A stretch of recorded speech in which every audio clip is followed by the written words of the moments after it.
ಹೇಳ್ಬಂದು ನಾನು ಹಾಂ ಬಿಡ ಕ್ಲೋಸ್ ಬಿಡ ಮುಂದೆ ಹಸ್ಕೊಂಡು ಹ್ಞೂ ಇಲ್ಲ ನಮ್ಮ ಮನೆಗೆ ಗ್ಯಾಸ್ ಇಲ್ಲ ಬಂದಿಲ್ಲ.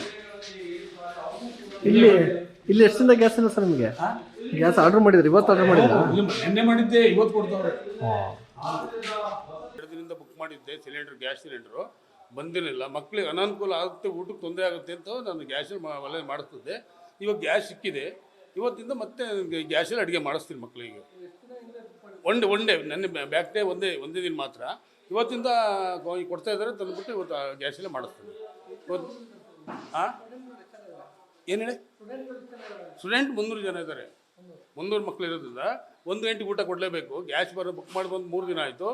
ನಿನ್ನೆ ಕೊಡಬೇಕಾಯ್ತು, ಬಂದಿಲ್ಲ. ಇವತ್ತು ಬಂದಿದೆ, ಇವತ್ತಿಂದ ಮತ್ತೆ ಗ್ಯಾಸಲ್ಲೇ ಮಾಡಿಸ್ತೀವಿ. ಅನಾನುಕೂಲ ಆಯ್ತು, ಗ್ಯಾಸ್ ಇಲ್ಲದಕ್ಕೆ ಅನಾನುಕೂಲ ಆಯಿತು. ಬೇರೆ ಯಾವುದೇ ರೀತಿ ಮಕ್ಕಳಿಗೆ ಯಾವ್ದು ತೊಂದರೆ ಆಗಿಲ್ಲ, ಬೇರೆ ರೀತಿ ಯಾವುದಕ್ಕೂ ಗ್ಯಾಸ್ ಇರೋದ್ರಿಂದ ಇದು ಸಮಸ್ಯೆ ಆಗಿತ್ತು ಅಷ್ಟೇ.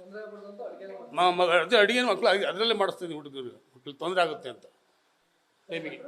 ದ್ಯಾವಯ್ಯ ವಾರ್ಡನ್ ಅಂತ 150 ಜನ ಮಕ್ಕಳಿಗೆ ಸಮಸ್ಯೆ ಆಯ್ತಂತ ಸೌದೆಯಲ್ಲಿ ಅಡುಗೆ ಮಾಡ್ತಾಯಿದ್ವಿ. ಅವ್ರಿಗೆ ಊಟ ಕೊಡಬೇಕು 1:00ಗೆ, ಅದಕ್ಕೋಸ್ಕರ ಸೌದೆ ಒಲೆಯಲ್ಲಿ ಅಡುಗೆ ಮಾಡ್ತೀವಿ. ಪ್ರತಿದಿನ ಏನೇನು ಪ್ರತಿ ದಿವಸ ಪಲಾವು, ಚಿತ್ರಾನ್ನ, ಪುಳಿಯೋಗರೆ ಮತ್ತು ವಾಂಗಿಬಾತು ಮತ್ತು ದೋಸೆ, ಇಡ್ಲಿ ಎಲ್ಲನೂ ಕೊಡ್ತೀವಿ. ಬೆಳಿಗ್ಗೆ ತಿಂಡಿ, ಮಧ್ಯಾಹ್ನ ಅನ್ನ ಸಾಂಬಾರು ಮುದ್ದೆ ಕೊಡ್ತೀವಿ. ಮತ್ತು ಸಂಜೆ ಅನ್ನ ಸಾಂಬಾರು ಮುದ್ದೆ ಮತ್ತು ಚಪಾತಿ, ಮೊಟ್ಟೆ, ಬಾಳೆಹಣ್ಣು ಎಲ್ಲನೂ ಕೊಡ್ತೀವಿ. ಸಿಲಿಂಡ್ರು ಸಮಸ್ಯೆ ಇಲ್ಲದಕ್ಕೆ ಇವತ್ತು 2 ದಿವಸದಿಂದ ಹಿಂಗೆ ಮಾಡ್ತಿದ್ವಿ ಅಷ್ಟೇ. ಈಗ ಮೆನು ಚೇಂಜ್ ಮಾಡಿದ್ರೆ ಇಲ್ಲ ಒಲೆಲ್ಲೇ ಮಾಡ್ತಿದ್ದೀರಾ? ಏನು ಸರ್? ಮೆನು ಚೇಂಜ್ ಮಾಡಿದ್ರೆ ಒಲೆಯಲ್ಲಿ ಅಡುಗೆ ಮಾಡಿದ್ರೆ ಅದೆಲ್ಲನೂ ಇದ್ರಲ್ಲಿ ಮಾಡೋಕ್ಕಾಗಲ್ಲ. ದೋಸೆ, ಚಪಾತಿ ಇವೆಲ್ಲ ಒಲೆಯಲ್ಲಿ ಮಾಡೋಕ್ಕಾಗಲ್ಲ. ಅದಕ್ಕೆ ಏನೇನು ಕೊಡ್ತೀರಿ?